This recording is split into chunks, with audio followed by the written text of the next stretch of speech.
আমরা আরেক ভাইয়ের সমালোচনা করতে দেখে শুনে যাচাই বাছাই করে করব। শুনাই মানুষ বলতেছে, ফেসবুক বলতেছে, আমিও বলে দিলাম, এটা আমরা কোনোদিন করব না।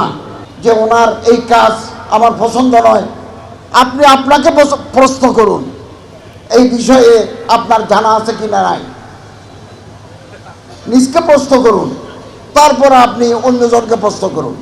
মাইকের সামনে বলুন, ফেসবুকে বলুন, ঘৃণা থেকে সন্ত্রাস ছড়ায়, আর গুতাগুতি নয়, একে অপরের বিরুদ্ধে আর বিষোদ্গার নয়।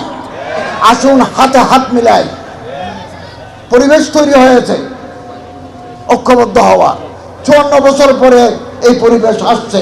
এখানে যদি আপনারা ভুল করেন আরো 54 বছর আপনাদের অপেক্ষা করতে হবে। কিন্তু ইসলামের বৃহত্তর স্বার্থে, দ্বীনে মুহাম্মদের বৃহত্তর স্বার্থে আমরা সব এক, অভিন্ন, ঐক্যবদ্ধ আমরা সব। এবং বিভেদ আমাদের ধ্বংস ডেকে আনবে, বিভাজন আমাদের সমূহ বিপদ ডেকে আনবে। ঐক্যবদ্ধ শক্তি আমাদেরকে সাফল্যের দোরগোড়ায় পৌঁছে দেবে। এই জন্য আমাদের হাতে সামাজিক শক্তি আছে। এই শক্তিগুলিকে ঐক্যবদ্ধ করা গেলে আমরা বৃহত্তর শক্তিতে পরিণত হব।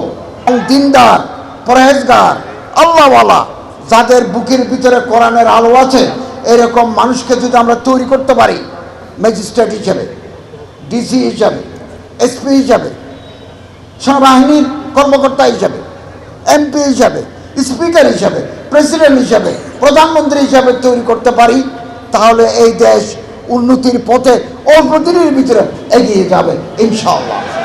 এই দেশের সম্পদ আমরা চুরি করব না। এই দেশের সম্পদ চুরি করে বিদেশে পাচার করব না। এই দেশ আমাদের দ্বিতীয় কোনো ঠিকানা নাই। আমাদের প্রথম শেষ ঠিকানা আমাদের প্রিয় মাতৃভূমি বাংলাদেশ। এবং যারা দেশের টাকা চুরি করে বিদেশে বাড়ি বানায়, তারা দেশপ্রেমিক নয়। আমরা দেশপ্রেমিক জনগোষ্ঠী আমরা তৈরি করতে চাই।